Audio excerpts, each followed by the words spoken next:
Hello बच्चों, उम्मीद करते हैं आपने कोलोइडल का पहला लेक्चर पढ़ लिया होगा और अपने सीट पर जो मैं लिखवाया था वो लिख लिया होगा। अब हम लोग पढ़ने जा रहे हैं इसका सेकंड पार्ट, उसी को आगे कंटिन्यू करते हैं। हम लोगों ने पिछली क्लास में कोलोइडल क्या होता है, ये कोई सब्सटेंस नहीं है बल्कि ये स्टेट है जिसमें किसी भी सब्सटेंस को लाया जा सकता है। हमने 3 प्रकार की पढ़ी थी, ट्रू सॉल्यूशन, क्रिस्टलॉइड, फिर कोलोइडल, फिर सस्पेंशन। क्लासिफिकेशन पढ़ लिया था on the basis of state. तेरी फिल्म सुपरफ्लॉप एक हिस्सा हो गया, अमेरिका, इंग्लैंड, जापान दूसरा हिस्सा हो गया और एस क्यूब हो गया तीसरा। सॉलिड एरोसॉल, सॉल और सॉलिड सॉल। इसके बाद हमने on the basis of force lyophilic और लायोफोबिक को पढ़ा। लायोफिलिक एग्जांपल है ऑर्गेनिक सब्सटेंस जैसे protein, gum, glue, gelatin, starch, और लायोफोबिक एग्जांपल है मेटल सॉल। फिर on the basis of size पढ़ा multimolecular, gold sol, sulphur sol, macromolecular, organic polymer और एसोसिएटेड कोलोइडल या मीसेल बोले तो सरफेस एक्टिव एजेंट। उसके बाद बच्चों हम लोगों ने पढ़े method of preparation. Mechanical disintegration से हम लोगों ने एक्वा डैग और ऑयल डैग को बनाया। इलेक्ट्रिकल डिसइंटीग्रेशन ब्रैडिग आर्क मेथड से हम लोगों ने प्लेटिनम, गोल्ड और सिल्वर के सॉल को बनाया। और पेप्टाइजेशन में हम लोगों ने देखा था फ्रेशली प्रिसिपिटेट को कोलोइडल रेंज में बदलना कहलाता है peptization with the help of substance called peptising agent. तो जो प्रिसिपिटेट होता है और जो इलेक्ट्रोलाइट होता है, जो आयन कॉमन होगा उसको एब्जॉर्ब करेगा। करेक्ट। हम लोगों ने प्यूरिफिकेशन की बात करी। प्यूरिफिकेशन में सबसे पहले ये समझना चाहिए कि इंप्योरिटी क्या है। तो एक्सेस ऑफ जो इलेक्ट्रोलाइट होते हैं ना, एक्सेस ऑफ जो इलेक्ट्रोलाइट होता है वही बेटा इंप्योरिटी कहलाता है, क्योंकि हर चीज की अति जो है वो खतरनाक है। जहां वो इलेक्ट्रोलाइट उसको स्टेबिलिटी प्रोवाइड कर रहे हैं वही वो इंप्योरिटी की तरह भी काम करते हैं। तो 2 तरीके अपने पास है, डायलिसिस अपने पास है और अपने पास है अल्ट्राफिल्ट्रेशन। अब हम लोग बात करने जा रहे हैं बच्चों प्रॉपर्टी की। प्रॉपर्टी में पहली प्रॉपर्टी है बेटा कलर। देखिए, colour of colloidal solution is due to scattering of light.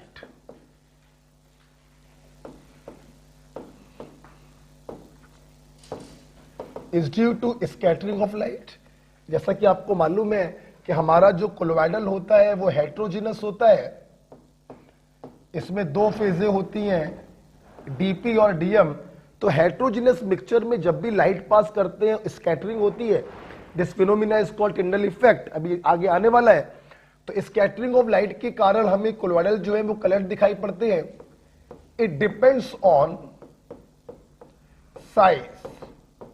और आप ये लिख सकते हैं कि ये साइज पर क्या करता है बेटा, डिपेंड करता है। शायद लिखा भी होगा, मेरे ख्याल से लिखा होगा, लिखा है इट डिपेंड्स ऑन साइज। और एक बात ध्यान रखना कि साइज के इनवर्सली प्रोपोर्शनल होता है वेवलेंथ। जैसे जैसे साइज बढ़ता जाएगा जो लाइट है उसकी वेवलेंथ जो है वो कम होती जाएगी। विब गियोर, आपको मालूम होगा विब गियोर, वायलेट टू रेड जाते हैं, वेवलेंथ बढ़ती जाती है, मालूम है कि नहीं मालूम है? हाँ। तो अगर साइज बढ़ रहा है तो वेवलेंथ घटेगी। वेवलेंथ घटने का मतलब है आप वायलेट की तरफ आएंगे, और साइज घटेगा तो वेवलेंथ बढ़ेगी, मतलब आप रेड की तरफ जाएंगे।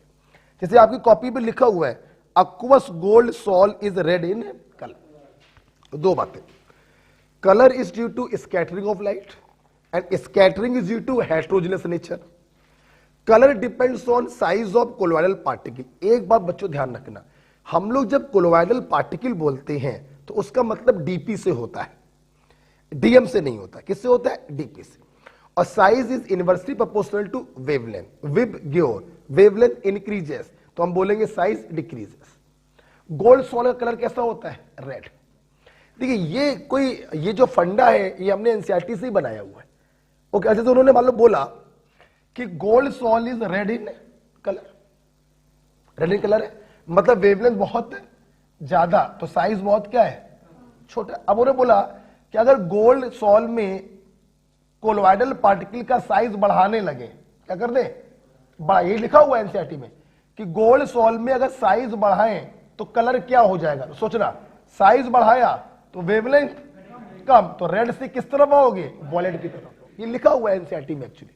तो मैंने वहीं से एक ये फंडा बना दिया, बस ये फंडा कहीं नहीं लिखा हुआ है, ये मैंने उसी पॉइंट से फंडा बना दिया है कि साइज के इनवर्सली हो गया लाइट का वेवलेंथ, ठीक है। अच्छा, एनसीईआरटी में बच्चों एक पॉइंट और लिखा हुआ है जो मेरे सीट में नहीं लिखा हुआ है। तो क्या आपकी सीट में नीचे की तरफ जगह खाली है? बिल्कुल नहीं है। दिखाओ जरा, ऐसे करो, पलटो जरा, वहां दिखेगा, बहुत कम जगह है। तो आप इसको क्या करेंगे बताइए? आप ऊपर लिख लीजिए, ऊपर लिख लीजिए, या अगले पेज में हाशिए पे लिख लीजिए, है ना, अगले पेज में हाशिए पे लिख लीजिए। क्या लिखिए? Colour of colloidal solution also changes, NCERT की लाइन है बेटा, also changes with the manner in which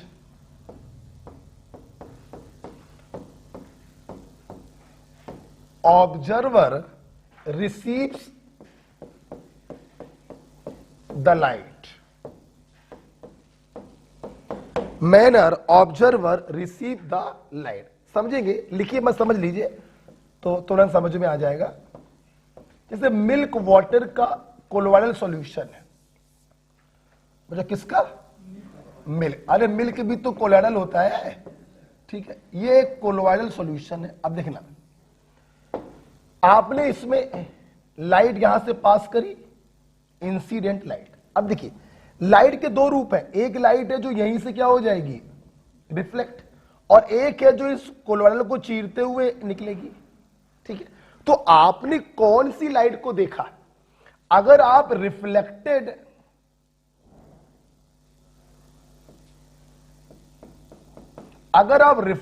light को देखते हैं तो कलर अलग दिखाई पड़ेगा, और इस प्रकार से लाइट को अगर आप देखते हैं तो आपको इसका कलर अलग दिखाई पड़ेगा। जैसे रिफ्लेक्टेड लाइट को देखने पर यह सॉल्यूशन ब्लू कलर का दिखाई पड़ता है, और इस ट्रांसफरिंग लाइट को देखने पर इसका कलर रेड कलर का दिखाई पड़ता है। ओके, तो देखिए मैंने क्या लिखा कि colour of colloidal solution also changes with the manner in which observer, भाई आंख का मतलब क्या हुआ? ऑब्जर्वर, देखने वाला, observer receive the light. Reflected light को देखा तो ब्लू कलर है, और ट्रांसमिटेड लाइट को देखा तो यही सॉल्यूशन रेड कलर का दिखाई पड़ेगा। ओके, तो ये पॉइंट लिखिए और ये एग्जांपल डालिए, एनसीईआरटी का बेटा पॉइंट। तो कलर के बारे में हो गया। अगला बेटा पॉइंट है कॉलिगेटिव प्रॉपर्टी। मैं इसको हटा रहा हूं बेटा, आप पॉज करके लिख लीजिएगा, ठीक है। अगला बेटा पॉइंट है colligative property.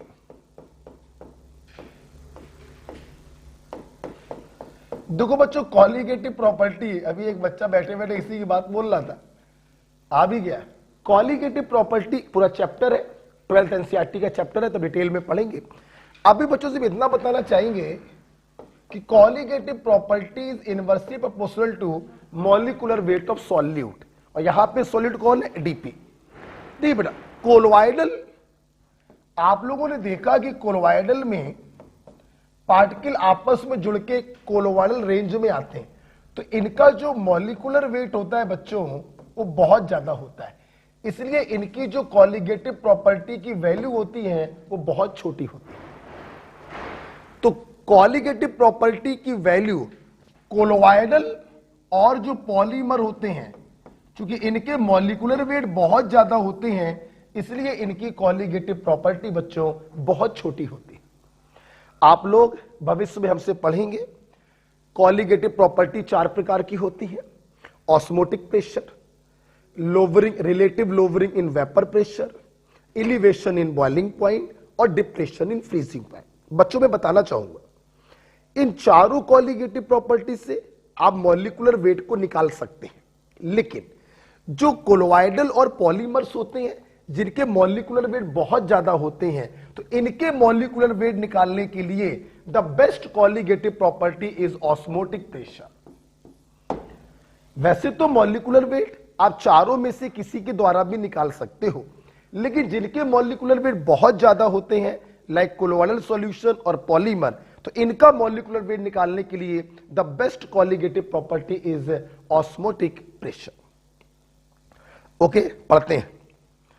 The value of colligative property is less for colloidal solution than true solution because their average molecular weight is very high. Osmotic pressure is used in determination of average molecular mass of colloidal solution। Clear हो गया। अगला बेटा property दिया है mechanical property, बोले तो Brownian movement. आपके medical में सवाल ऐसे भी आ चुका है, सुन लो, मजा आएगा सुन के। ब्राउनियन मूवमेंट इज ए, पहला ऑप्शन इलेक्ट्रिकल प्रॉपर्टी, दूसरा ऑप्शन ऑप्टिकल प्रॉपर्टी, तीसरा ऑप्शन मैकेनिकल प्रॉपर्टी, चौथा option all of this. The answer is mechanical property. Brownian movement क्या होता है बच्चों? ये डीपी के पार्टिकल है, ऑफ कोर्स डीपी के पार्टिकल का जो ये रैंडम मोशन होता है, ये रैंडम मोशन ही कहलाता है ब्राउनियन मूवमेंट। अच्छा, अब डीपी के पार्टिकल ये जो रैंडम मोशन कर रहे हैं जिसे आप ब्राउनियन मूवमेंट कहते हैं, ये करते क्यों है? तो इनका रीजन होता है कि डीएम के जो पार्टिकल हैं उनके पास काइनेटिक एनर्जी होती है, वो इनको टक्कर मारते हैं। ओके, और टक्कर मारने के कारण डीपी के पार्टिकल जो है वो रैंडम मोशन करते रहते हैं। इसी रैंडम मोशन को हम ब्राउनियन मूवमेंट कहते हैं। आपकी कॉपी में छोटा सा करेक्शन है, कर लीजिए। Zigzag movement of DM particle लिखा है शायद, तो डीएम को काट के डीपी पार्टिकल करिए। Okay, Brownian movement is due to collision of DM particle having kinetic energy to DP particle. भाई सीधी सी बात समझिए, डीएम के पार्टिकल के पास काइनेटिक एनर्जी है, वो रैंडम मोशन कर ही रहे और वो डीपी के पार्टिकल से टकराते हैं, तो डीपी के पार्टिकल का जो ये रैंडम मोशन होता है इसी को कहते हैं ब्राउनियन मूवमेंट। आपको जान के खुशी होगी, ब्राउनियन मूवमेंट ही वो फैक्टर है जो कोलोइडल सॉल्यूशन को सेटल डाउन होने नहीं देता है। समझने का प्रयास करिएगा, एक बहुत ही प्रैक्टिकल एग्जांपल दे रहे हैं। आपसे मैं कहूं एक जगह पे खड़े रहो, आप 10 मिनट खड़े रहोगे, आधे घंटे खड़े रहोगे, 1 घंटे खड़े रहोगे, 1 घंटे बाद कहोगे ला यार थोड़ा बैठ ले, हाँ या ना, बैठोगे। लेकिन आप देखिए, मैं लगातार क्लास में 2-2, 3-3 घंटे पढ़ाता रहता हूं, टहलता रहता हूं और पढ़ाता रहता हूं। कहने का मतलब, अगर आदमी एक जगह पर स्थिर है तो बैठने के चांसेस बहुत ज्यादा, लेकिन अगर वो लगातार घूम रहा है तो बैठने के चांस 0। इस ब्राउनियन मूवमेंट के कारण डीपी के पार्टिकल लगातार रैंडम मोशन करते रहते हैं और यही बेटा वो फैक्टर होता है जो ग्रेविटेशनल फोर्स का अपोज करता है और डीपी को सेटल डाउन होने नहीं देता है। ओके, तो देख लेंगे। It opposes gravity force so that colloidal particle can never be settled down। Next property बेटा हम लोग पढ़ेंगे ऑप्टिकल प्रॉपर्टी, बोले तो टिंडल इफेक्ट।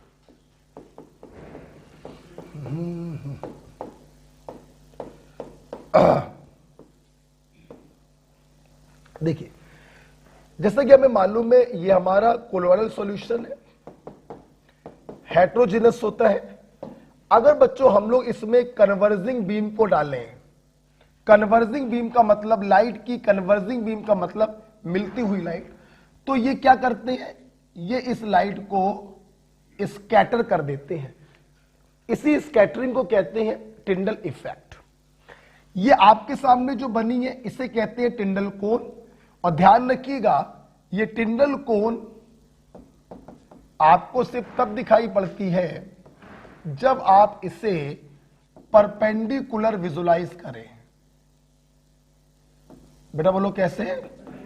अगर परपेंडिकुलर देखेंगे तो आपको टिंडल कोन दिखाई पड़ेगी, लेकिन अगर आप पैरेलल देखेंगे तो आपको टिंडल कोन दिखाई नहीं पड़ेगी। देखिए बच्चों, हेट्रोजिनस जो भी मिक्सचर होते हैं उसमें लाइट को पास करने पर लाइट की स्कैटरिंग होती है। हम आपको इसके जीते जाते 2 उदाहरण दिखा सकते हैं जो आपने अपने प्रैक्टिकल लाइफ में देखे हैं। एग्जाम्पल नंबर 1, आप कभी अपने घर में, अपने कमरे में खिड़की के किनारे धूप का मजा ले रहे हैं और पढ़ाई कर रहे हैं, आप देखिए कभी खिड़की से जो सूरज की रोशनी आती है उसमें मिट्टी के पार्टिकल चमकते हुए दिखाई पड़ते हैं। क्यों? Due to scattering of light. आपके चारों तरफ जो एयर है, कहीं ना कहीं ये एयर में मिट्टी के पार्टिकल मिल जाते हैं, तो वो हो गया heterogeneous colloidal. Dust is the example of colloidal. और ये हेट्रोजिनस है, तो लाइट जब आई तो स्कैटरिंग होता हुआ आपको दिखाई पड़ता है, मिट्टी के पार्टिकल चमकते हुए दिखाई पड़ते हैं। पहला उदाहरण।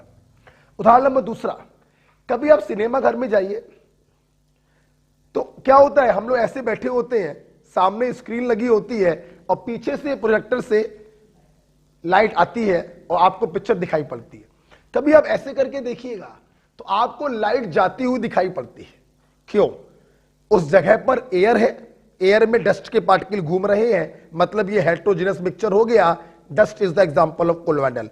जब लाइट डालते हैं तो स्कैटरिंग होती है, और वो बीम आपको इसलिए दिखाई पड़ रही है क्योंकि वो बीम आप ऐसे देख रहे हो, ऐसे परपेंडिकुलर देख रहे हो। मतलब बात समझ में आ रही है? तो हेट्रोजिनस मिक्सचर्स में जब भी लाइट पास करी जाती है स्कैटरिंग होती है। तो टिंडल इफेक्ट, ये स्कैटरिंग इस बात को प्रूफ करता है कि colloidal solution is a heterogeneous mixture. अगर ये होमोजिनस होता तो क्या स्कैटरिंग होती? नहीं। स्कैटरिंग होना इस बात को प्रूफ करता है कि colloidal solution is a heterogeneous mixture. Tyndall cone तभी दिखाई पड़ेगी जब परपेंडिकुलर से देखेंगे, पैरेलल से देखने पर दिखाई नहीं पड़ेगी। अच्छा, नेक्स्ट पॉइंट। टिंडल कोन और ये स्कैटरिंग ऑफ लाइट जो होता है, ऐसा भी नहीं है कि हर समय हो सकता है। इसकी भी बड़ा दो कंडीशन होती है जो एनसीईआरटी में लिखी। टिंडल इफेक्ट भी, स्कैटरिंग ऑफ लाइट बोले तो टिंडल कोन, ये सब भी आपको तब दिखाई पड़ता है जब हेट्रोजिनस मिक्सचर दो चीजों को फॉलो करे। हर जगह ये भी नहीं होगा। पहला, diameter of colloidal particle,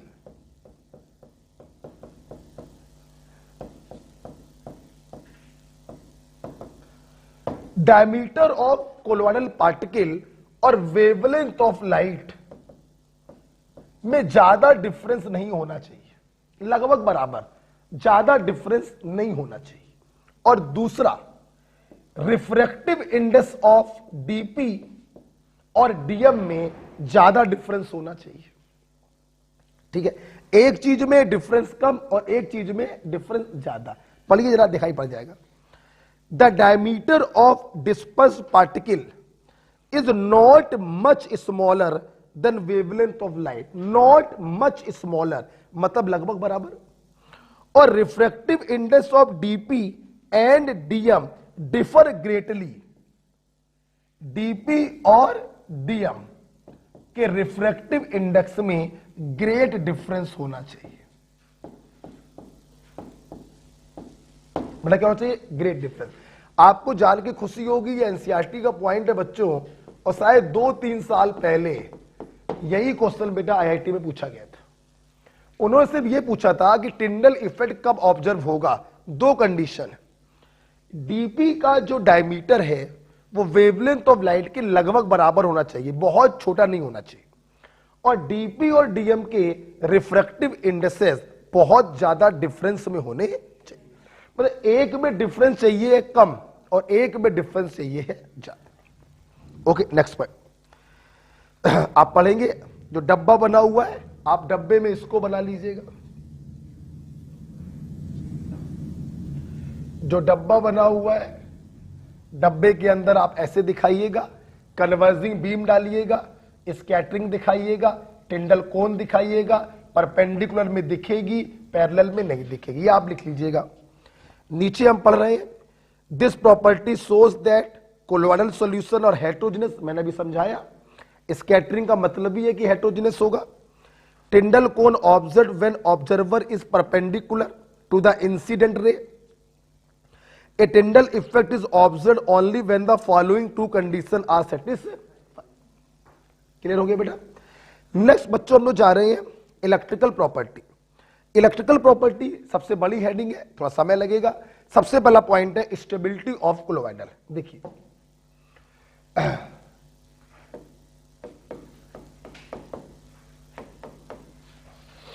electrical property. 4-5 heading सीखनी है। सबसे पहली हेडिंग है स्टेबिलिटी ऑफ कोलोइडल। बच्चों आप लोग पिछले लेक्चर में देख चुके हैं कि कोलोइडल पार्टिकल का स्टेबिलिटी का राज है, उसकी जिंदगी का जो कारण है वो उसके ऊपर उपस्थित चार्ज। देखिए, ये मान लीजिए डीपी का कोई पार्टिकल है, समझाने के लिए ऐसे बना रहे हैं, इतना बड़ा तो नहीं हो सकता। ये आप लोग को मालूम है, ये चार्ज को एडजॉर्ब करता है और इसी चार्ज के कारण इसको स्टेबिलिटी प्रोवाइड होती है। अच्छा बेटा, अब अगर डीपी ने पॉजिटिव चार्ज को एडजॉर्ब किया तो सोचो भाई, आपने कल देखा था एजीआई के प्रेसिपिटेट ने AgNO3 से Ag+ को एडजॉर्ब कर लिया, बन गया पॉजिटिव कोलोइडल। तो NO3- तो बर्तन में पड़ा होगा, है ना। या ऐसे देखो, AgI ने Ki में से I- को एडजॉर्ब कर लिया, बन गया नेगेटिव कोलोइडल। तो पॉजिटिव तो बर्तन में पड़ा होगा। तो जो एडजॉर्ब हो गया तो ठीक है, लेकिन जो एडजॉर्ब नहीं हुआ वो आयन जो होते हैं वो पूरे के पूरे सॉल्यूशन में फैले रहते हैं। तो ये वाला चार्ज एडजॉर्ब हो गया तो इसे हम लोग कहते हैं फिक्स्ड लेयर। भाई ये तो फिक्स हो गया ना, क्योंकि उसने एडजॉर्ब कर लिया। और उसके अपोजिट वाला जो चार्ज होता है पूरे सॉल्यूशन में फैला रहता है, इसे कहते हैं मोबाइल लेयर। और इन दोनों लेयर को कलेक्टिवली हम कहते हैं Helmholtz double layer. Helmholtz double layer. और इनके बीच में जो पोटेंशियल डेवलप होता है उस पोटेंशियल को कहते हैं इलेक्ट्रोकाइनेटिक पोटेंशियल या zeta potential. Stability of colloidal के नीचे एक डब्बा बना हुआ है, उस डब्बे में आप ये लिखिए। बच्चों एक बात बताओ, फिक्स लेयर कोई चार्ज को देखकर कोलोइडल का नाम दोगे या मोबाइल लेयर के चार्ज को देखकर? Fix layer. अगर फिक्स लेयर पे पॉजिटिव चार्ज है तो ये पॉजिटिव कोलोइडल होगा, और अगर फिक्स लेयर पर नेगेटिव चार्ज है तो नेगेटिव कोलोइडल होगा। जो चार्ज डीपी एडजॉर्ब करता है वही उसके नेचर को डिसाइड करता है कि वो पॉजिटिव कोलोइडल होगा या नेगेटिव कोलोइडल होगा। आप डब्बे के अंदर ये लिख लीजिएगा। अब बच्चों आप लोग देखिए, इसमें लिखा भी है colloidal salts are stable due to charge present over DP particle and equal and opposite charge to DM particle. ये डीएम में फैला रहेगा। एग्जाम्पल ऑफ कोलोइडल लिखे। हाँ बच्चों, एनसीईआरटी में पॉजिटिव और नेगेटिव कोलोइडल के एग्जाम्पल लिखे हुए हैं। आप उसी खाली पेज पर पहुंचिए, पेज नंबर शायद 6। इसको पॉज करके लिख लीजिएगा। फिक्स लेयर जो चार्ज एडजॉर्ब हो गया, मोबाइल लेयर जो चार्ज डीएम में घूम रहा है, दोनों को कहते हैं हेल्महोल्ट्ज डबल लेयर। और जो पोटेंशियल डेवलप होता है उसे कहते हैं जीटा पोटेंशियल। अब एग्जाम्पल आपको पढ़ने हैं। देखिए, हम लोग कोई ट्रिक हम बताते हैं, HBO पेंसिल। आप देखिए, आज भी शायद HB की पेंसिल आती होगी, हमारे टाइम पे आती थी 2 रुपए की। तो जब भी इस्तेमाल करो HB की पेंसिल इस्तेमाल करो, HBO की पेंसिल। इससे देखो बच्चों क्या हुआ, H फॉर हाइड्रो ऑक्साइड। जितने भी मेटल हाइड्रो ऑक्साइड होते हैं, जैसे FeOH का whole thrice, B basic dye. Dye आपके सिलेबस में नहीं है, बस याद रखिएगा basic dye. O oxide, metal oxide जैसे TiO2। और HB बोले तो हीमोग्लोबिन। ये सारे एग्जाम्पल होते हैं। बड़ा P का मतलब है पॉजिटिव कोलोइडल। बड़ा P का मतलब है पॉजिटिव कोलोइडल। यहां पे बच्चों एक एग्जांपल और लिख लेना पॉजिटिव कोलोइडल में, जो हमारे ट्रिक्स में नहीं आ पा रहा है। एनिमल हाइड, जानवरों की चमड़ी, animal hide is also the example of positive colloidal. तो कितने एग्जाम्पल हो गए बताओ? 1 2 3 4 5। ये 5 एग्जाम्पल बच्चों हो गए हैं आपके पॉजिटिव कोलोइडल के। ये 5 एग्जाम्पल बच्चों पॉजिटिव कोलोइडल के हो गए हैं। Always use HBO pencil including animal hide.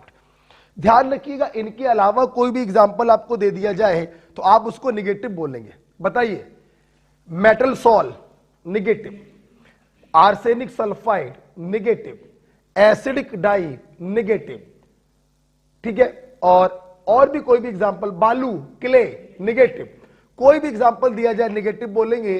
बस always use HBO pencil including animal hide is the example of positive colloidal. तो याद करने का बहुत ही बेहतरीन तरीका है, पेज नंबर 6 पर लिख लीजिएगा। राइट बेटा, आइए वापस से अपने पेज पर आते हैं। आपकी कॉपी में देखिए लिखा भी है example of negative colloidal, metallic sol, metal sulphide. दूसरे पॉइंट पे लिखा है ब्लड, लिखा है, काट दीजिए, काट दीजिए, ठीक है, उसको हटा दीजिए वहां से। Acidic dye, lyophilic colloidal, starch, ये सब क्या है? निगेटिव। हमने जो 5 लिखवाए वो पॉजिटिव, उसके अलावा जो भी एग्जाम्पल है वो निगेटिव। बोलो, metal sol negative, clay negative, starch negative, acidic dye negative, arsenic sulphide negative. ये 5 क्या होंगे? Positive. Next, origin of charge heading पढ़ी है, वो हेडिंग आपको मालूम ही है कि ये एब्जॉर्ब कर लेते हैं सेम टाइप के आयन को और चार्ज आ जाता है। अच्छा, अब बच्चों यहां पे 2 बातें और पढ़नी है। इलेक्ट्रोफोरेसिस एक ये पॉइंट है, और एक पॉइंट है बच्चों इलेक्ट्रो ऑस्मोसिस। देखिए, ये कोलोइडल है, डीपी और डीएम, हमने इसमें इलेक्ट्रिक फील्ड लगाई।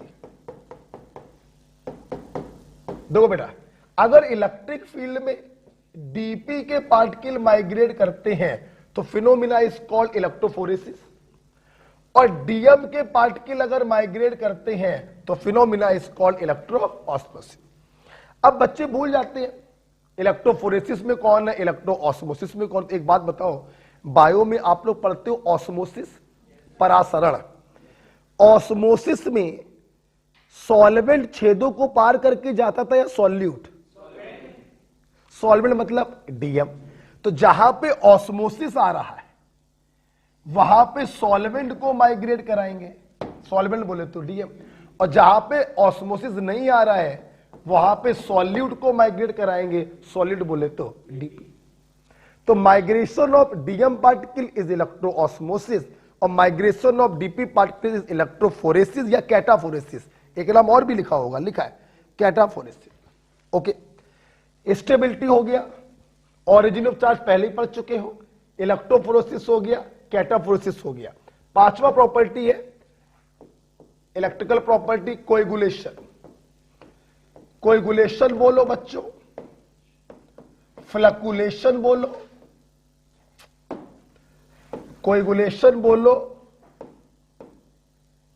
या फ्लक्युलेशन बोलो या इसी को बोलो प्रिसिपिटेशन, सारी बातें एक ही। कुल मिलाके हमें कोलोइडल को क्या करना है? बर्बाद। देखिए बेटा, कोलोइडल को बर्बाद करने का मतलब है आप उसके ऊपर उपस्थित चार्ज को क्या कर दो? खत्म कर दो। चार्ज खत्म होगा, पार्टिकल आपस में जुड़ेंगे, भारी हो जाएंगे, ग्रेविटेशनल फोर्स के कारण प्रिसिपिटेट हो जाएंगे। अब देखो तो बोला यहां पे 2 बातें हैं, लायोफिलिक कोलोइडल और लायोफोबिक कोलोइडल। ध्यान समझना, याद कुछ नहीं करना है। देखो, लायोफिलिक कोलोइडल में ये डीपी का पार्टिकल, समझना मेरी बात, समझाने के लिए, इस पर नेगेटिव चार्ज है, ठीक। ये नेगेटिव जब खत्म होगा तभी ये बर्बाद होगा। लेकिन दिक्कत क्या है कि लायोफिलिक में डीपी और डीएम में स्ट्रॉन्ग फोर्स ऑफ अट्रैक्शन लगने के कारण ये चारों तरफ से डीएम से घिरा रहता है। ठीक, लायोफोबिक में आइए, लायोफोबिक में ये डीपी है, इसके ऊपर नेगेटिव चार्ज है, खत्म कर दोगे बर्बाद हो जाएगा। और लायोफोबिक चूंकि लिक्विड हेटर होते हैं तो ज्यादा ये डीएम के पार्टिकल से सराउंड नहीं होते। अब देख रहे हैं बेटा, तो लायोफोबिक को बर्बाद करना बहुत आसान है। आपने इसमें ऊपर से कोई इलेक्ट्रोलाइट ए बी डाला,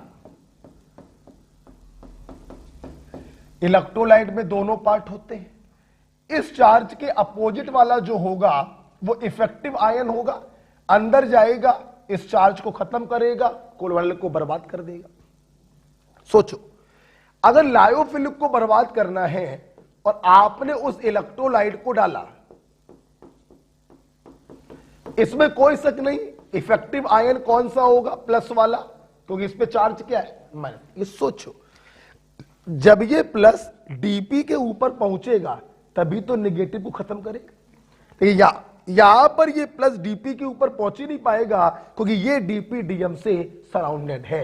इसीलिए तो कहते हैं lyophilic colloidal are highly stable. इनको बर्बाद करना, इनको कोएगुलेट करना आसान नहीं है कि इलेक्ट्रोलाइट डालोगे और ये कोएगुलेट हो जाएंगे, नहीं होंगे। हमें सबसे पहले डीएम की इस लेयर को क्या करना पड़ता है, हटाना पड़ता है। और इस लेयर को हटाने के लिए हम ऊपर से दूसरे सॉल्वेंट डालते हैं, जैसे एसीटोन, लिखा है कि नहीं लिखा, एसीटोन और एल्कोहल। जब हम लोग ये दूसरे सॉल्वेंट डालते हैं एसीटोन और एल्कोहल, तो वो इस लेयर को खत्म कर देते हैं। फिर हमने डाला इलेक्ट्रोलाइट जो इन चार्ज को खत्म कर देगा और ये प्रेसिपिटेट हो जाएगा। अर्थात लायोफोबिक को बर्बाद करने के लिए इलेक्ट्रोलाइट ही सफिशिएंट है, लेकिन लायोफिलिक को बर्बाद करने के लिए पहले कोई सॉल्वेंट डालते हैं एसीटोन या एल्कोहल और फिर डालते हैं इलेक्ट्रोलाइट। क्लियर? पढ़िए, कोएगुलेशन और flocculation. Precipitation of colloidal solution is called coagulation. For lyophilic colloidal we add alcohol और acetone solvent along with additional electrolyte. For lyophobic colloidal we add only electrolyte.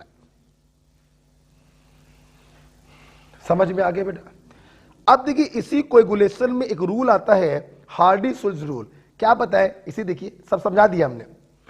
Opposite ion of electrolyte is the effective ion for coagulation. समझ में नहीं आया?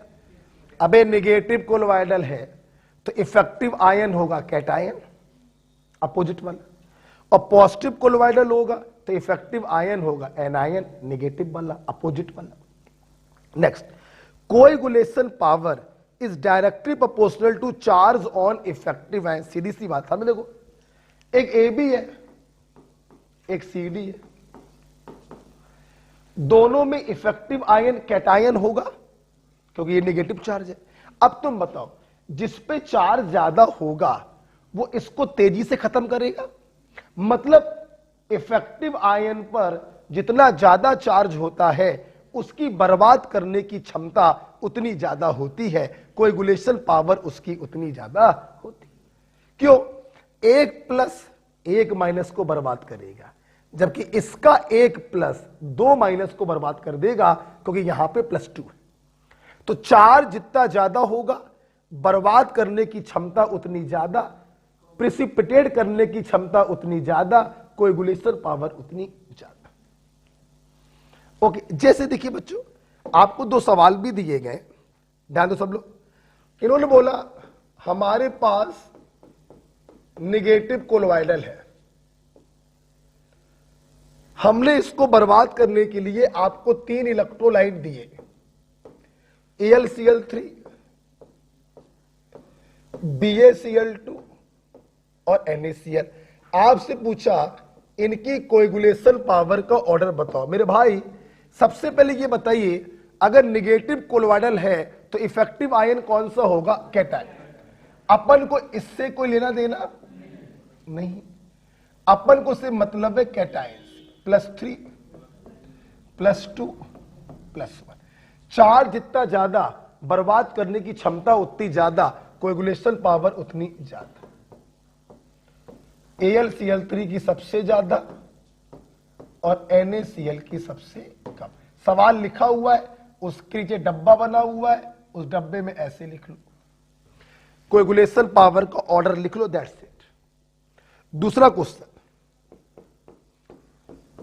दूसरे question में हमने आपको positive colloidal दिया है और इसको बर्बाद करने के लिए हमारे पास है K4FeCN6, हमारे पास है AlPO4, हमारे पास दिया गया है BaSO4 और हमें दिया गया NaCl। बच्चों सबसे पहले आप ये बताओ, अगर पॉजिटिव कोलोइडल को बर्बाद करना है, इफेक्टिव आयन क्या होगा? N ion. मतलब अपन को अब की बार कैटायन को देखना नहीं, 4 प्लस है तो 4 माइनस होगा, फॉस्फेट पे 3 माइनस, सल्फेट पे 2 माइनस, क्लोराइड पे 1। तो सबसे ज्यादा कोएगुलेशन पावर बच्चों किसकी होगी? पोटेशियम फेरोसाइनाइड की होगी। 4 जितना ज्यादा होगा कोएगुलेशन पावर उतनी ज्यादा होगी। उसके बाद एल्युमिनियम फॉस्फेट आएगा, उससे कम कोएगुलेशन पावर बेरियम सल्फेट की, और उससे कम कोएगुलेशन पावर NaCl की होगी। नीचे डब्बा बना हुआ है, उसमें आंसर लिख लीजिए बस। नेक्स्ट बेटा, अगले पेज पे पॉइंट लिखा है coagulation also caused by prolong dialysis. ये मैंने कल भी लिखवा दिया था आपको, लंबे समय तक डायलिसिस करोगे तो अनवांटेड इलेक्ट्रोलाइट निकलेंगे, ये अच्छी बात है, लेकिन एडजॉर्ब आयन भी निकल जाएंगे, ये बुरी बात हो गई, और प्रेसिपिटेशन हो जाएगा। इलेक्ट्रोफोरेसिस, बिल्कुल बेटा, जब लंबे समय तक इलेक्ट्रिक फील्ड लगाए रहोगे तो डीपी के पार्टिकल जो है अपोजिट इलेक्ट्रोड पे जाकर न्यूट्रलाइज हो जाएंगे, और जहां चार्ज खत्म हुआ बच्चों वहीं पर प्रेसिपिटेशन चालू हो जाएगा। हीटिंग एंड कूलिंग से भी हम प्रेसिपिटेशन करते हैं। और इसी के आगे एक पॉइंट और लिख लो, मिक्सिंग ऑफ,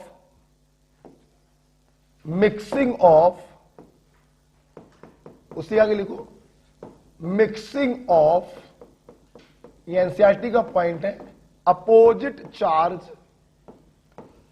सॉल्व। मतलब कोएगुलेशन कराने का एक तरीका था इलेक्ट्रोलाइट डाल के बर्बाद करना, और दूसरे तरीके हैं लंबे समय तक डायलिसिस करना, इलेक्ट्रोफोरेसिस करना, गर्म और ठंडा करना, और अपोजिट चार्ज के कोलोइडल को मिला देना। एक दूसरे के चार्ज को कैंसल आउट कर देंगे और बर्बाद हो जाएंगे। ठीक है, नेक्स्ट बात आया कोएगुलेशन वैल्यू क्या होता है। देखो बेटा, अरे मेरे भाई इधर देखो, ये कोलोइडल सॉल्यूशन है बच्चा, इधर देखो 1 लीटर। बेटा कोलोइडल सॉल्यूशन को बर्बाद करने के लिए तुमने इलेक्ट्रोलाइट को डाला था, जिसके अपोजिट आयन ने अंदर जाके इसको बर्बाद कर दिया। अब एक बात बताओ, तो इसका कुछ अमाउंट यूज हो रहा होगा ना, उस अमाउंट को ही कहते हैं कोएगुलेशन वैल्यू। इलेक्ट्रोलाइट का जितना मिली मोल 1 लीटर कोलोइडल को बर्बाद करने में खर्च होता है, वही मिली मोल कहलाता है कोएगुलेशन वैल्यू। सामने देखिए, 1 लीटर कोलोइडल को बर्बाद करने के लिए किसी इलेक्ट्रोलाइट के जितने मिली मोल कंज्यूम होते हैं, वही मिली मोल कहलाते हैं कोएगुलेशन वैल्यू। ओके बच्चों, ध्यान दो, किताबों में आपको इतना ही लिखा मिलेगा कोएगुलेशन वैल्यू की डेफिनेशन। सामने देखिए, फिर देखो, 1 लीटर कोलोइडल को प्रेसिपिटेट बर्बाद करने के लिए किसी इलेक्ट्रोलाइट के जितने मिली मोल कंज्यूम होते हैं, वही उसका कोएगुलेशन वैल्यू कहलाता है। मैंने इस डेफिनेशन से कोएगुलेशन वैल्यू का फार्मूला बना रखा है, milli mole of electrolyte consume to precipitate 1 liter of colloidal, volume of colloidal solution in liter. Just a minute रुक जाइए। देखिए बेटा, सबसे पहले कोएगुलेशन वैल्यू की डेफिनेशन पढ़ लीजिए। It is defined at which must be added in 1 liter colloidal solution to cause complete coagulation. Right, अब फार्मूला कहां लिखेंगे, इधर देखिए। इस डेफिनेशन के बाद एक क्वेश्चन लिखा है और क्वेश्चन के नीचे डब्बा बना है, बोलो हाँ या ना। डब्बे को 20 से आधा कर दो, ऊपर वाले आधे में फार्मूला लिख दो ये, और नीचे वाले आधे में क्वेश्चन का सॉल्यूशन लिखेंगे। डब्बे के ऊपर वाले आधे में कोएगुलेशन वैल्यू का फार्मूला लिख दो और नीचे आधे में हम सॉल्व करेंगे, पढ़ेंगे। For the coagulation of 100 ml arsenic sulphide, volume of colloidal solution दिया है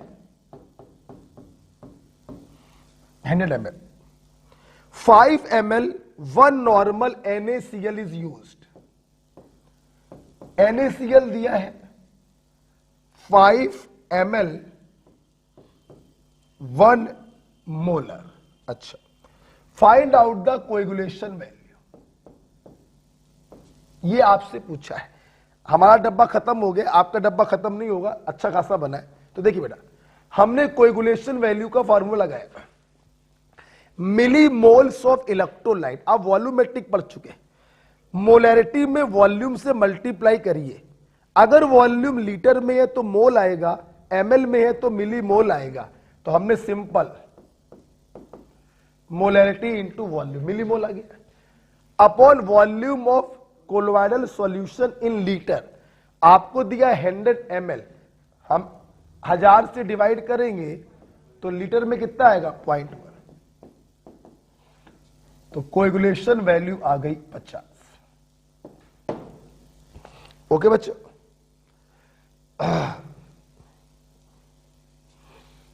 बड़ा क्लियर हो गया। नेक्स्ट, अभी देखो बच्चों, हम लोगों ने 5वां प्रॉपर्टी पढ़ रहे थे, इलेक्ट्रिकल प्रॉपर्टी। हमने उसमें स्टेबिलिटी पढ़ा due to presence of charge.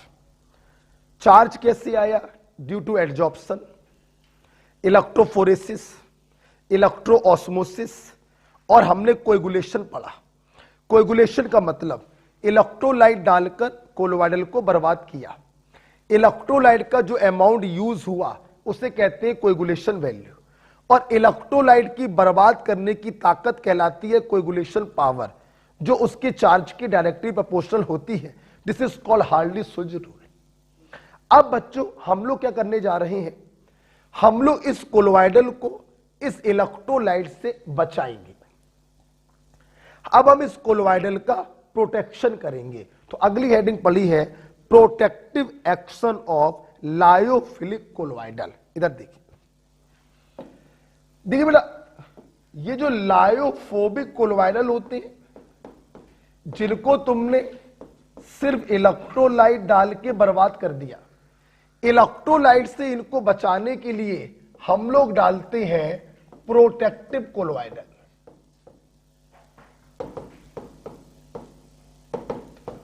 और प्रोटेक्टिव कोलोइडल बच्चों होते हैं लायोफिलिक कोलोइडल। ये क्या करते हैं बेटा, लायोफोबिक कोलोइडल को चारों तरफ से घेर लेते हैं। तो जब आप इलेक्ट्रोलाइट डालते हैं तो इलेक्ट्रोलाइट यहीं पे टकरा के वापस चला जाता है, अंदर तक नहीं पहुंच पाता है, तो ये लायोफोबिक कोलोइडल को बर्बाद नहीं कर पाता है। समझ में आ गया?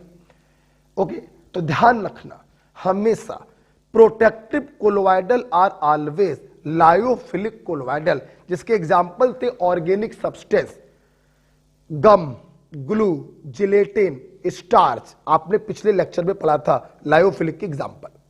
ये काम करते हैं प्रोटेक्टिव कोलोइडल के तरीके। अब सुनना, जिस प्रकार से इलेक्ट्रोलाइट का जो अमाउंट यूज होता है बर्बाद करने के लिए उसे कहते हैं कोएगुलेशन वैल्यू। उसी प्रकार से लायोफिलिक का जो अमाउंट यूज होता है बचाने के लिए उसे आप मेरी भाषा में कह दो प्रोटेक्टिव वैल्यू, या केमिस्ट्री की भाषा में कह दो गोल्ड नंबर। ओके बेटा, गोल्ड नंबर कह सकते हो या प्रोटेक्टिव वैल्यू भी कह सकते हो। इज इट क्लियर बेटा? आइए अब सवाल यह है कि गोल्ड नंबर, जैसे आपने कोएगुलेशन वैल्यू को डिफाइन किया, 1 लीटर कोलोइडल को बर्बाद करने के लिए जितने मिलीमोल यूज होते हैं इलेक्ट्रोलाइट के, वो कोएगुलेशन वैल्यू कहलाता है। अब उसी प्रकार से मैं गोल्ड नंबर को डिफाइन करने जा रहा हूं। जानते हो बेटा, इस प्रोटेक्टिव वैल्यू को हमने गोल्ड नंबर ही क्यों बोला?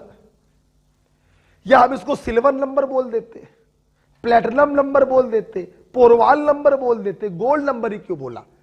एक्चुअली हमने जब प्रोटेक्टिव वैल्यू को निकाला तो गोल्ड सॉल के रेस्पेक्ट में निकाला है। हमने अब की बार जो अपना कोलोइडल सॉल्यूशन माना है वो गोल्ड सॉल को माना है, और इस गोल्ड सॉल को बचाने के लिए लायोफिलिक कोलोइडल का जो अमाउंट यूज हो रहा है हमने उसको नाम दे दिया गोल्ड नंबर, क्योंकि हमारा कोलोइडल कौन है अब की बार? Gold sol. ठीक है, आइए देखते हैं। तो सवाल ये है, गोल्ड नंबर को डिफाइन कर लो।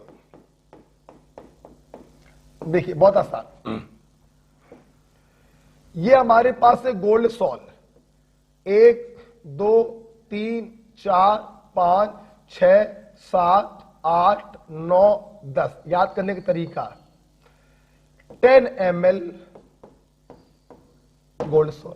ठीक, अब देखना, इस 10 ml गोल्ड सॉल को हमने बर्बाद किया with the help of 1 ml 10% NaCl। बेटा बोलो क्या है?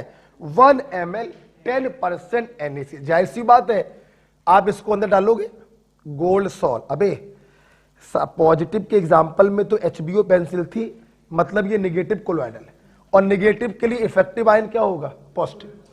अंदर जाएगा, इसको बर्बाद कर देगा। अब सुनना, इसको इससे बचाने के लिए हमने किसी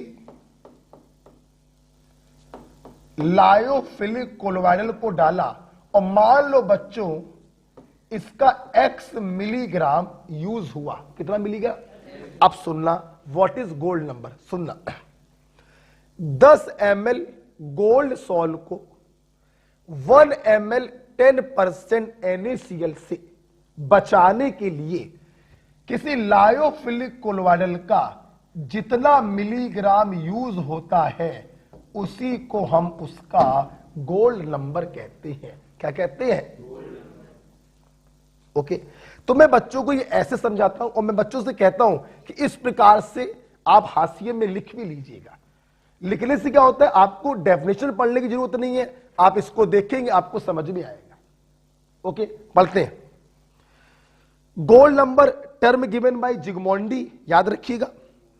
it is defined as milligram of protective colloidal, which is lyophilic colloidal, which must be added in 10 ml of gold salt in order to prevent its coagulation by the addition of 1 ml 10% NaCl solution। समझ में आया? अच्छा बेटा एक बात ध्यान रखिए, gold number पर न्यूमेरिकल क्वेश्चन आते हैं, जैसे कोएगुलेशन वैल्यू पर न्यूमेरिकल क्वेश्चन आया था। इसके जब न्यूमेरिकल क्वेश्चन आते हैं तो मैंने बेटा ये ऑब्जर्व किया कि इस चीज को हम लोग हमेशा क्या रखते हैं? फिक्स। जब भी गोल्ड नंबर पे क्वेश्चन आता है इसका वेट आपको दिया जाएगा, इसका वॉल्यूम दिया जाएगा, और गोल्ड नंबर आपसे पूछा जाएगा। ये फिक्स रखते हैं। ठीक, सुनना बेटा, हमने इसका भी फॉर्मूला बना रखा है। सुनना, कोएगुलेशन वैल्यू का मैंने फार्मूला बनाया, milli moles of electrolyte upon volume of colloidal in litre. यहां पर देखो, मिलीग्राम ऑफ प्रोटेक्टिव कोलोइडल, जो कौन होगा? लायोफिलिक कोलोइडल, अपॉन, यहां पे बच्चों कोलोइडल सॉल्यूशन फिक्स है gold salt, volume of gold salt in litre into 10 की पावर -2। ये फार्मूला आप कहां लिखेंगे? नीचे क्वेश्चन दिया है, उसके नीचे डब्बा बना है, आधे डब्बे में आप लिखेंगे formula. Milligram of protective colloidal, milligram is the unit of weight, milligram of protective colloidal upon volume of gold salt in litre into 10 की पावर -2। ठीक है, आइए इसके साथ हम इस सवाल को सॉल्व करते हैं। ये आपने हाशिए में लिख लिया होगा मेरे ख्याल से। देखो बच्चों, एक आपको सवाल दिया गया है, the coagulation of 100 ml of colloidal solution of gold, volume of gold salt दिया है 100 ml, is completely prevented by addition of 0.25 gram of starch. आपको मालूम है starch is a lyophilic colloidal and lyophilic colloidal are the protective colloidal. आपको weight of protective colloidal दिया है 0.25 ग्राम। आपसे पूछा है गोल्ड नंबर, नहीं कर पाओगे? लगा दो formula, milligram of protective colloidal, आपको ग्राम दिया, 1000 से मल्टीप्लाई कर दीजिए। Volume of gold salt litre, ml में दिया, 1000 से डिवाइड करिए इंटू 10 की पावर -2। आंसर कितना आएगा? 25 आएगा। ओके, यही गलतियां होती हैं। 2.5 आपने बोला, दशमलव हटाएंगे, जीरो बढ़ाएंगे, 2 जीरो से 10 की पावर -2 कैंसिल हो गया, 25 आएगा। तो आधे हाफ में आपने फार्मूला लिखा और नेक्स्ट आधे हाफ में आप सॉल्यूशन नोट करिए। आवाज नहीं? ओके, देखिए बच्चों, ये सब फार्मूले हमने बनाए रखे हैं। अब आपको हम फार्मूले में कहीं कंफ्यूज ना हो, जीवन पर्यंत के लिए याद करवाने जा रहे हैं। देखिए, कोएगुलेशन वैल्यू का फार्मूला था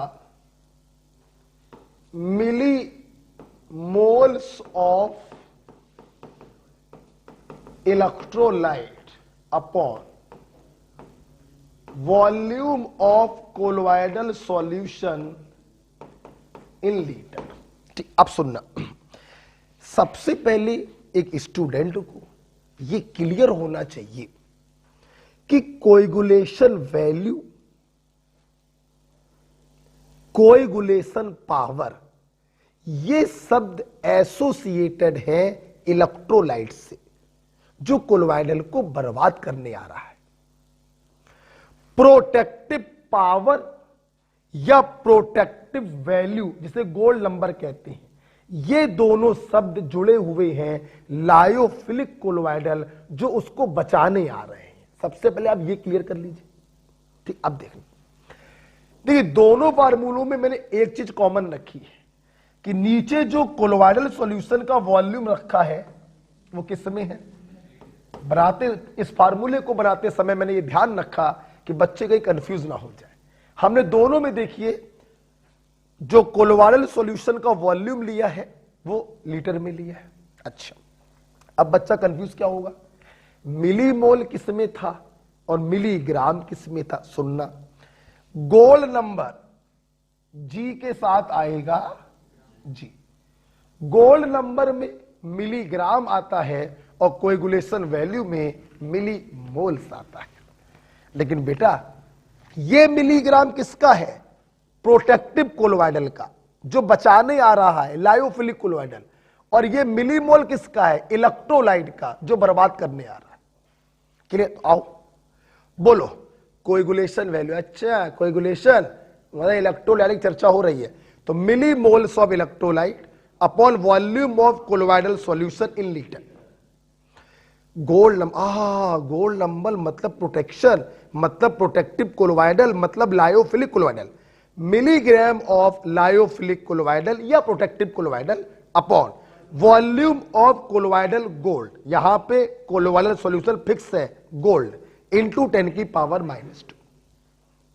ओके, अच्छा बच्चों याद रखिएगा बेटा, जब मैं ये पढ़ा देता हूं, जैसा कि आप लोगों ने देखा कि लायोफिलिक कोलोवाइडल प्रोटेक्टिव कोलोवाइडल के तरीके काम करते हैं। ये लायोफोबिक को चारों तरफ से घेर लेते हैं और इलेक्ट्रोलाइट से सेव करते हैं। लायोफिलिक के एग्जांपल आप लोग लास्ट क्लास में देख चुके हैं, ऑर्गेनिक सब्सटेंस, स्टार्च, गम, ग्लू, जिलेटिन, प्रोटीन एटसेट्रा। आपके मेडिकल में क्वेश्चन आता है मैक्सिमम गोल्ड नंबर किसका है और मिनिमम गोल्ड नंबर किसका, ये आता सवाल, सुनना याद मत करिए। हमारे टीवी में एक चैनल आता है स्टार मैक्स या सेट मैक्स, क्या आता है, स्टार मैक्स आता है, हाँ, स्टार मैक्स करके हमारे टीवी में एक चैनल आता है स्टार मैक्स। तो बच्चों स्टार्च के लिए गोल्ड नंबर होता है मैक्सिमम, तो ध्यान रखना जिलेटिन के लिए गोल्ड नंबर होता है मिनिमम। आपकी कॉपी में लिखा भी है minimum gold number is for gelatin while it is maximum for starch। Okay, यहां पे ये सेंटेंस लिखा, उसी के बगल में ट्रिक लिख दो बस, star max channel, star max channel, मतलब स्टार्च के लिए गोल्ड नंबर मैक्सिमम है, तो अंडरस्टूड है जिलेटिन के लिए मिनिमम होगा। ओके, ठीक है, अब आइए, आपने कोलोवाइडल को बर्बाद करना भी सीखा इलेक्ट्रोलाइट से और बचाना भी सीखा लायोफिलिक कोलोवाइडल से। अब मैं आपको हीरो हीरोइन कॉन्सेप्ट सिखाने जा रहा हूं। कौन सा कॉन्सेप्ट, हीरो हीरोइन कॉन्सेप्ट। आओ, ये hero heroine concept page number 6 पर आप लोग लिखेंगे। एक बड़ा कंफ्यूजिंग पॉइंट है, बच्चे कंफ्यूज रहते हैं, हीरो हीरोइन के बाद कभी कंफ्यूज नहीं होंगे। ठीक है, देखो हीरोइन,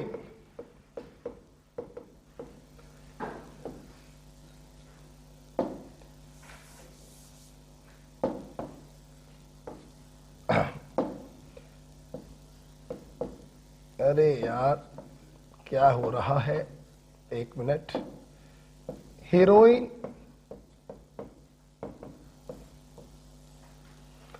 हीरो और विलेन। अब देखिए हीरोइन, हमारी हीरोइन जो है दैट इज कोलोवाइडल सॉल्यूशन, जिसको बर्बाद करने के लिए इलेक्ट्रोलाइट डाल रहे हैं और बचाने के लिए लायोफिलिक कोलोवाइडल डाल रहे हैं। तो विलेन हमारा कौन है, इलेक्ट्रोलाइट, और हीरो कौन है, लायोफिलिक कोलोवाइडल। क्लियर है? अच्छा, हीरो की, इस हीरोइन को बचाने की ताकत, प्रोटेक्टिंग पावर, और हीरो का बचाते समय जो अमाउंट खर्च होगा, प्रोटेक्टिंग वैल्यू या गोल्ड नंबर। बोलो हाँ या ना। विलेन का हीरोइन को बर्बाद करने की ताकत, कोएगुलेशन पावर, और इसका जो अमाउंट खर्च होगा, कोएगुलेशन वैल्यू। समझ में आ रहा कि नहीं आ रहा? अच्छा, हमें चर्चा करनी है हीरोइन की स्टेबिलिटी की। ठीक है, अब देखिए पूरी पिक्चर क्लियर है। हीरोइन बर्बाद करता विलेन जो दौड़ाता है, और बचाता है हीरो।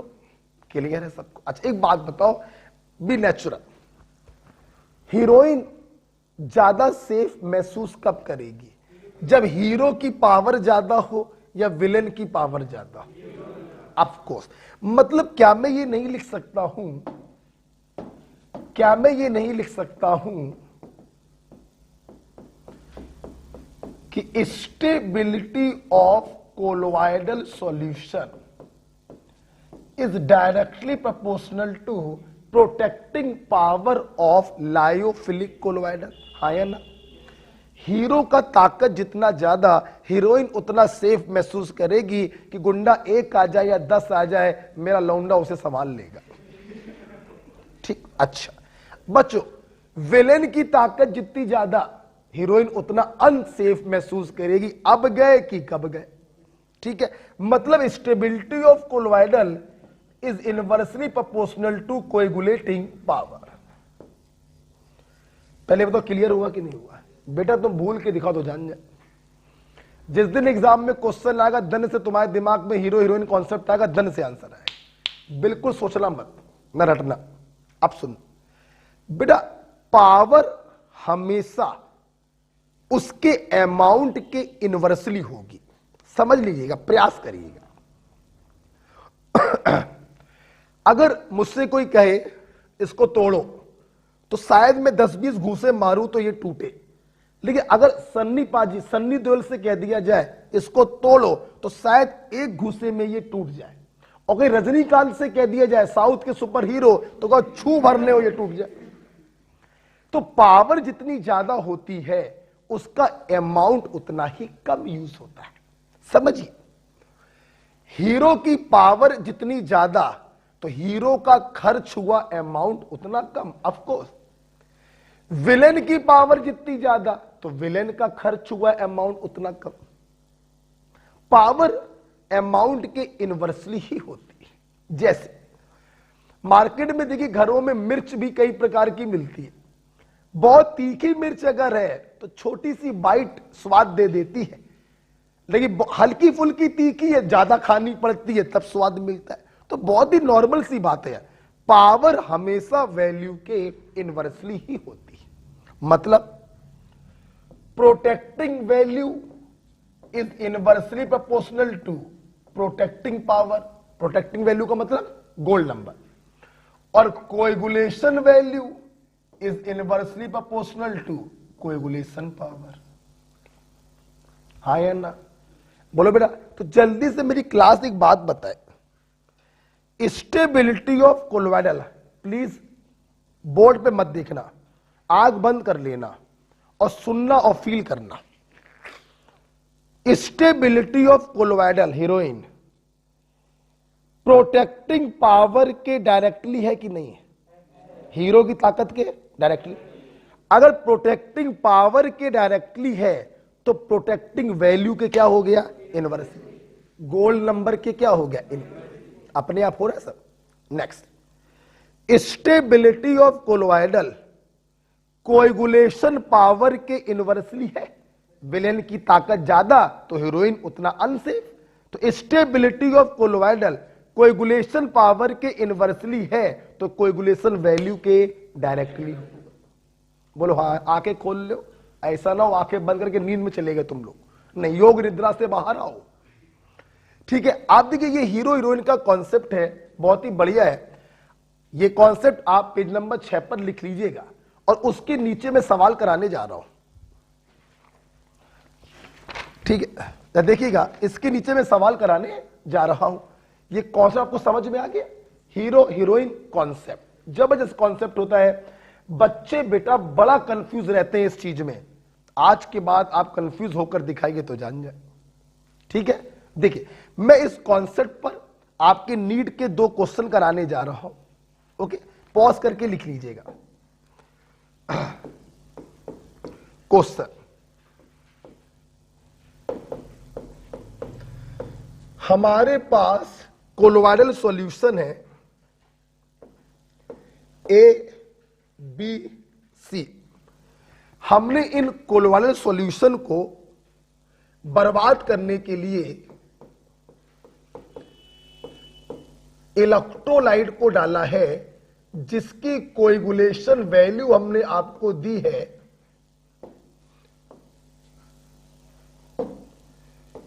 A B C 0.01, 0.1, 0.001।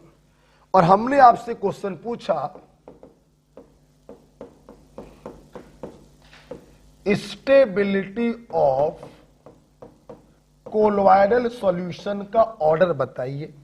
बच्चों सामने देखो, देखो कोलोइडल सॉल्यूशन दिया गया था, 3 दिए गए थे, ए बी सी।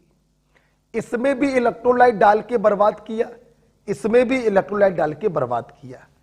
इसमें इतना यूज हुआ, इसमें इतना यूज हुआ। तो सवाल यह है इन तीनों कोलोइडल में स्टेबिलिटी का ऑर्डर बताइए। Very simple, stability of colloidal coagulation power के इनवर्सली था, विलेन की ताकत के इनवर्सली, तो कोएगुलेशन वैल्यू के डायरेक्ट।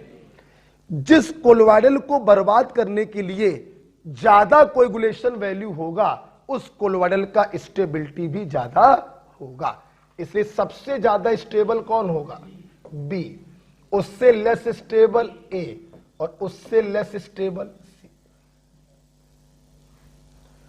देखिए बेटा, वैसे तो चीजें लॉजिकल है, समझने को समझ में आना चाहिए। जस्ट ए मिनट, एक कोलोइडल है, इस कोलोइडल को बर्बाद करने के लिए इलेक्ट्रोलाइट का जितना ज्यादा अमाउंट यूज होगा तो जाहिर सी बात है उसकी स्टेबिलिटी ज्यादा होगी। लॉजिकल बात है, समझ में आ गया। लेकिन बेटा एग्जाम में कभी कभी लॉजिकल चीजें दिमाग में नहीं आती, इसीलिए मैं अपने बच्चों को हीरो हीरोइन कॉन्सेप्ट बताता हूं, ये कभी नहीं भूलेंगे आप। स्टेबिलिटी ऑफ कोलोइडल, विलेन की पावर कोएगुलेशन पावर के इनवर्सली, तो कोएगुलेशन वैल्यू के, तो जिसकी कोएगुलेशन वैल्यू ज्यादा उसका स्टेबिलिटी ज्यादा। ये कभी नहीं भूलोगे आप। समझा भी दिया और आपको इस तरीके से याद भी करा दिया। ठीक है, अगला क्वेश्चन देखिए। हमने आपको लायोफिलिक कोलोइडल दिए, lyophilic colloidal are protective colloidal, बोलो हाँ या ना। और इनका जो अमाउंट यूज होता है उन्हें क्या कहते हैं? गोल्ड नंबर, बोलो। ये दिया है 10, 20, 5, और क्वेश्चन पूछा है order of protective power of lyophilic colloidal. मेरे भाई, power is always inversely proportional to amount. जिसका गोल्ड नंबर प्रोटेक्टिंग वैल्यू ज्यादा उसकी प्रोटेक्टिंग पावर कम। तो सबसे कम प्रोटेक्टिंग पावर बी की, उससे ज्यादा ए की, सबसे ज्यादा सी की। बोलो हाँ या ना। ओके, 2 सवाल लिख ली। हीरो हीरोइन कॉन्सेप्ट बेटा खत्म होता है।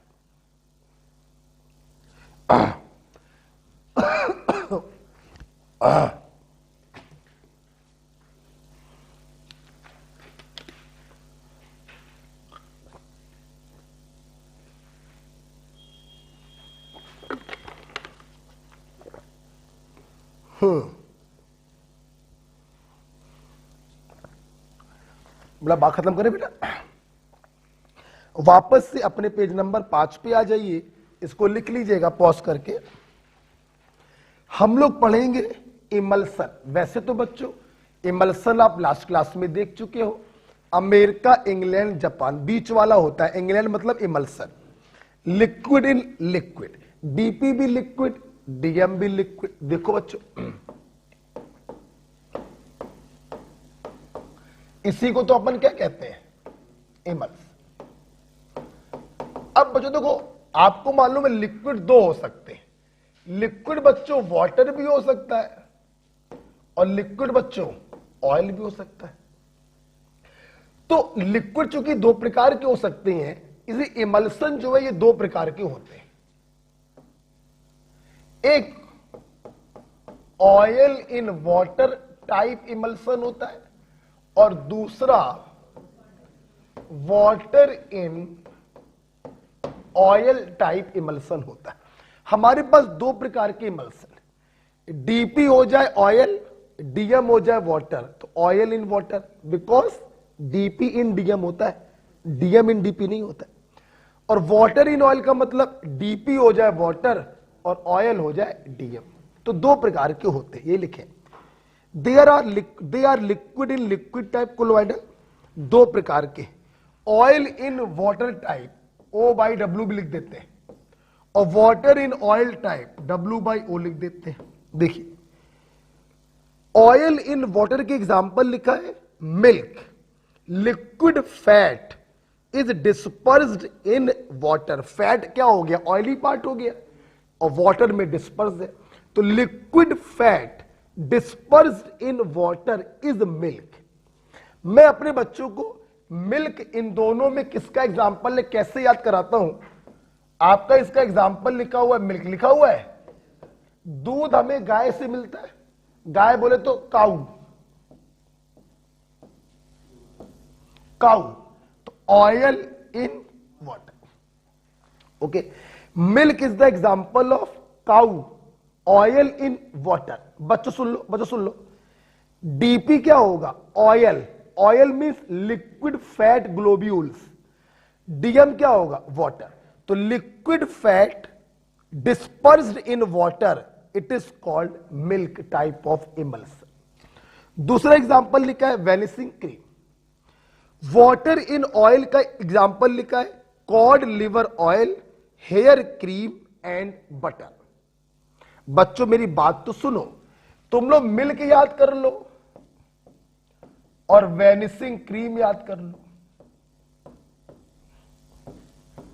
बेटा एक बात बताओ, इंग्लैंड मतलब इमल्सन था, इंग्लैंड बोला मतलब बटर, मित्तल लिप्स हेयर, बोलो तो बटर किस में चला जाएगा, वाटर इन ऑयल में, code liver oil water in oil में, और मिल्क किस में चला गया, ऑयल इन वाटर। तो दो याद रखा करो, ऑयल इन वाटर में मिल्क और वेनिसिंग क्रीम, बाकी किस में चले गए, वाटर इन ऑयल। मिल्क को कैसे याद करवा दिया, काऊ, ऑयल इन वाटर, ठीक है। Next, emulsifying agent, they stabilise the emulsion, हाँ ये भी बड़ा अच्छा है, इमल्सन को जो स्टेबलाइज करते हैं उन्हें हम इमल्सिफाइंग एजेंट कहते हैं। देखिए आपने देखा होगा गर्मियों में दूध फट जाता है, अब फटने का मतलब क्या है, कोएगुलेट हो गया, जब दूध फटता है देखो पानी पानी अलग हो जाता है, और जो है करडी टाइप का पार्ट जो होता है, वो चीज टाइप का पार्ट जो होता है अलग हो जाता है। पनीर कैसे बनता है, दूध को बर्बाद करके ही तो बनता है, दूध को कोएगुलेट करके ही तो बनता है, दूध को फाड़ के ही तो पनीर बनता है। बोलो बेटा, अब देखिए दूध आप देखिए गर्मियों में फट जाता है, तो इस दूध की ड्यूरेबिलिटी बढ़ाने के लिए हम लोग दूध में इमल्सिफाइंग एजेंट को मिला देते हैं। मुझे नहीं मालूम आपने देखा कि नहीं देखा, लेकिन मैंने कभी कभी फील किया है कि दूध में कभी कभी साबुन की हल्की फुल्की स्मेल आने लगती है। ये दूधिया जो मिल्क मैन होते हैं गर्मियों के सीजन में क्या करते हैं, दूध फट ना जाए तो दूध में थोड़ा सा साबुन या डिटर्जेंट मिला देते हैं। ये साबुन क्या करता है, ये दूध में इमल्सिफाइंग एजेंट की तरह काम करता है और दूध को गर्मी के दिनों में भी फटने नहीं देता है। तो ऑयल इन वाटर के लिए इमल्सिफाइंग एजेंट होता है सोप, जो इसको स्टेबलाइज करने का काम करता है। दिखाए, ऑयल इन वाटर के लिए सोप है और lyophilic colloidal, water in oil के लिए heavy metal salt of fatty acid, long chain alcohol और लैंप ब्लैक। बड़ा तीन एग्जाम्पल है, रटे होने चाहिए, एनसीईआरटी में लिखे। दूध का एग्जाम्पल मैंने याद करवाया। कभी कभी आप लोग देखिए गर्मी के सीजन में दूध में साबुन की स्मेल आने लगती है, क्योंकि मिल्क मैन क्या करते, थोड़ा सा चुटकी भर साबुन मिला देते, जो दूध के लिए इमल्सिफाइंग एजेंट की तरह काम करता है। ओके, और सुनना, दूसरा emulsifying agent oil in water के लिए क्या लिखा है, लायोफिलिक कोलोइडल। ये भी देखो कैसे याद करवाते हैं आपको, देखो तो हम देखो एक याद करवाते हैं, दूसरा अपने आप बन जाएगा। एग्जाम्पल याद करवाए एक के, दूसरा के अपने आप बन गए। पहले के इमल्सिफाइंग एजेंट याद करवा दे रहे हैं, सोप और लायोफिलिक कोलोइडल, दूसरे के अपने आप बनेंगे। समझ रहा? सोप मैंने याद करवाया कि दूधिया के क्या करते हैं, थोड़ा साबुन मिला देते हैं। और सुनना लायोफिलिक कैसे याद करेंगे, सुनना। एक बात बताओ, गाय या भैंस से दूध निकाला गया, यह दूध तुरंत नहीं फटता है। गर्मी का सीजन हो या सर्दी का सीजन हो, 1 घंटे 2 घंटे 4 घंटे तक ये दूध चल जाता है। उसके बाद अगर आप रखे रहेंगे तो फटता है। तो सवाल ये है 4 घंटे तक ये दूध चल रहा है, फट नहीं रहा है। हाँ, क्योंकि भगवान ने इस दूध में नेचुरल इमल्सिफाइंग एजेंट मिला रखा है। दूध काहे के लिए पीते हैं? कौन सी प्रोटीन मिलती है? Casein protein. हाँ, और casein protein is a lyophilic colloidal and lyophilic colloidal are emulsifying agent for oil in water type emulsion. तो एक बार ये सवाल पूछा गया, the natural emulsifying agent present in milk is casein protein. Okay, तो oil in water, example cow milk, और दूध से मिलती है क्रीम, वेनिसिंग क्रीम। बाकी सब चलेगा किसमें? Water in oil. बात आया इमल्सिफाइंग एजेंट, दूध में दूधिया मिला देते हैं। साबुन, सर ने बताया था साबुन की खुशबू आती है तो सोप हो गया। और दूध में नेचुरल इमल्सिफायर है कैजीन प्रोटीन। कैजीन प्रोटीन मतलब लायोफिलिक कोलोइडल। 2 एग्जांपल याद करवा दिए, बाकी सब क्या हो गए? Water in oil. Okay, next point, gel. देखिए, America, England, Japan, liquid in solid, liquid को सॉलिड में मिलाया, जेल बना। Process is called gelation. और जेल को थोड़ी देर के लिए रखा रहने दो, सॉलिड और लिक्विड अलग होने लगता है। प्रोसेस इज कॉल्ड सिनर्सिस या वीपिंग ऑफ जेल। ऐसा लगने लगता है जैसे ये जल रो रहा है। भाई मेरे, जब रोते हैं तो आंसू निकलते हैं, लिक्विड निकलता है। इसको रखे रहने दिया तो इसने भी लिक्विड को छोड़ा, इसके भी आंसू निकलने लगे। तो reverse process is called weeping of gel या syneresis. And this reversible process is called thixotropy. बच्चों बोलो क्या कहते हैं? पढ़िए। Formation of gel is called gelation, conversion of gel back into liquid and solid is called syneresis और weeping of gel. This whole reversible process is called thixotropy. एक बार में सब समझा दिया। जिलेशन, सिनर्सिस या वीपिंग ऑफ जेल, और reversible process called थिक्सोट्रॉफी। Next बात करेंगे एप्लीकेशन ऑफ कोलोइडल की। देखिए, डेल्टा फॉर्मेशन। देखिए जानते हो ये क्या है? ये क्या है? जानते हो ये क्या है? समुद्र। सी। आपको मालूम है जितनी भी नदियां होती हैं, रिवर्स होती हैं, बहकर अंत में कहां मिलती हैं? समुद्र में। समुद्र का पानी सॉल्टी वाटर होता है। इसमें डिफरेंट टाइप्स के सॉल्ट्स होते हैं। नमक होता है, फॉर एग्जांपल MgCl2, सी, बहुत कुछ होता है। अच्छा, अब एक नदी बहते हुए आई, नदी के पानी में मिट्टी के पार्टिकल, बालू के पार्टिकल्स होते हैं। बोलो हाँ या ना? नदी बहते हुए आती है, अपने साथ चट्टान को तोड़ते हुए बालू के फॉर्म में लेकर आती है, मिट्टी को लेकर आती है। मिट्टी के पार्टिकल, बालू के पार्टिकल कोलोइडल होते हैं। आप याद करिए, नेगेटिव चार्ज कोलोइडल। तो जब ये पानी समुद्र के पानी में मिलता है तो नेगेटिव चार्ज क्ले को इसका पॉजिटिव आयन प्रेसिपिटेट कर देता है, कोएगुलेट कर देता है, और बालू जो है धीमे धीमे इकट्ठा होती रहती है। और जब इकट्ठा होती रहती है तो इस प्रकार के डेल्टा बन जाते हैं। क्या बन जाते हैं? तो डेल्टा फॉर्मेशन कोएगुलेशन प्रिंसिपल पर आधारित होता है। Next point, artificial rain. Yes बेटा, क्या हुआ? बादल आए, हमारे घर के ऊपर से निकल गए। 1 दिन हो गया, 2 दिन हो गया, भैया महीना भर हो गया, सारी बरसाती नहीं हो रही है। पूर्वा जी को गुस्सा आ गई। पूर्वा जी ने क्या किया? सीढ़ी लगाई, और सीढ़ी लगा के भाई चढ़ गए ऊपर। भैया ये क्या है? बादल। बरसने का नाम भी नहीं ले रहा। हम गए और जाके इसके ऊपर AGI का छिड़काव कर दिया।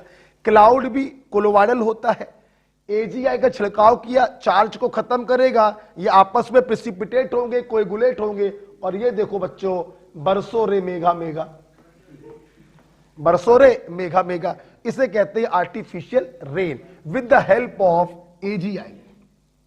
Okay next, tail of comet, पुच्छल तारा की पूंछ दिखाई पड़ती है, समुद्र का नीला रंग और आसमान का नीला रंग, इसका रीजन है Tyndall effect, scattering of light.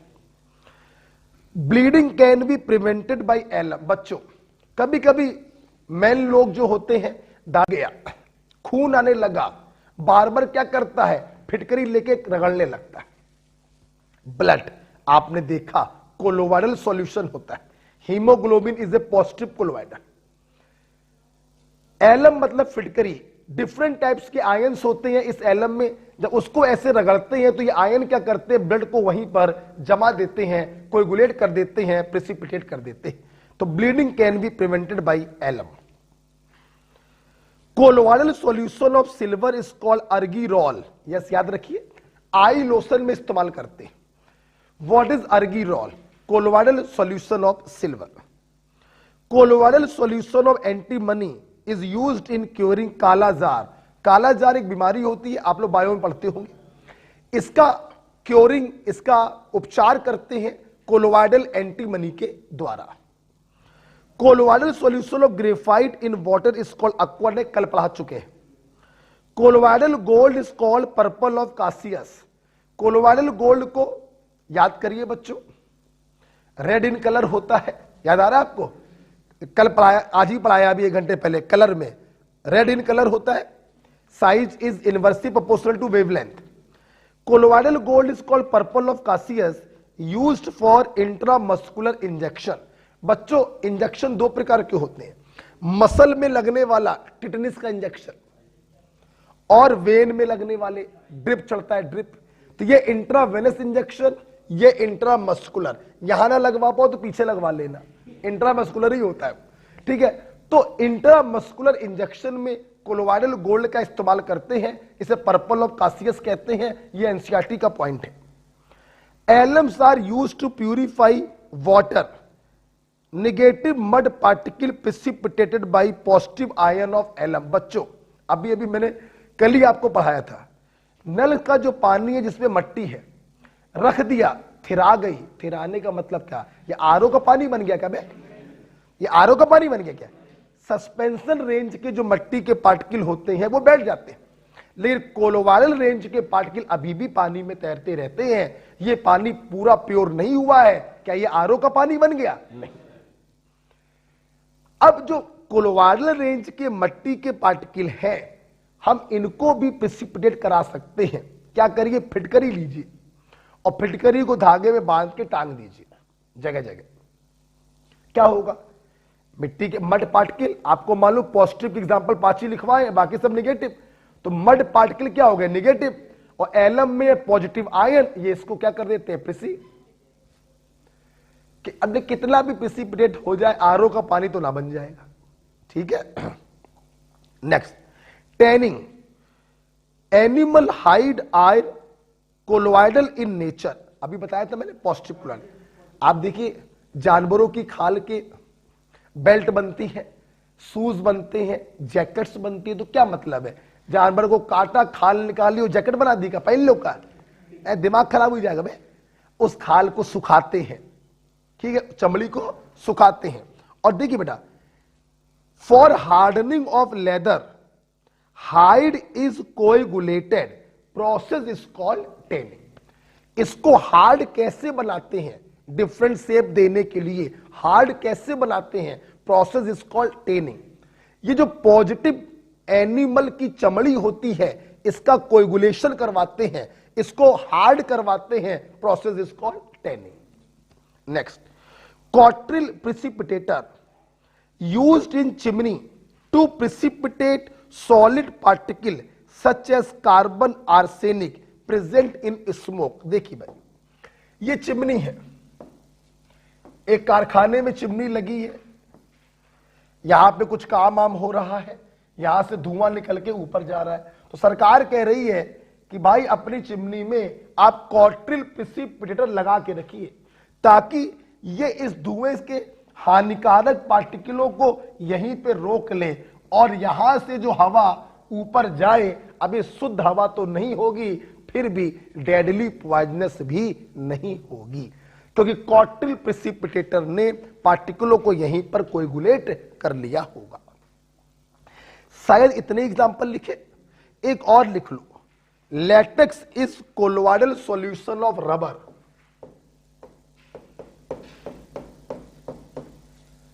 Latex is colloidal solution of rubber. Negative colloidal होता है। अबे पॉजिटिव के एग्जांपल भाई 5 लिखवाए हैं ना, बाकी सारे क्या होते हैं? निगेटिव। ये भी एनसीईआरटी का पॉइंट है, latex is colloidal solution of rubber, negative colloidal होता है। इस प्रकार से देखिए कोलोइडल बेटा क्या होता है, खत्म। नेक्स्ट वीडियो में आपको मिलेगा इसका दूसरा पार्ट, एडजॉर्प्शन।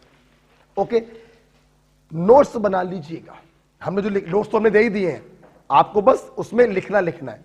और फिर जब आप हमारा वीडियो देख चुके तो आधे घंटे का समय दीजिएगा और इस पूरे नोट्स को एक बार अच्छे से समझ लीजिएगा, पढ़ लीजिएगा। ओके बच्चों, मैं इसकी सीट नहीं देता हूं, ऑब्जेक्टिव सीट मैं नहीं देता हूं।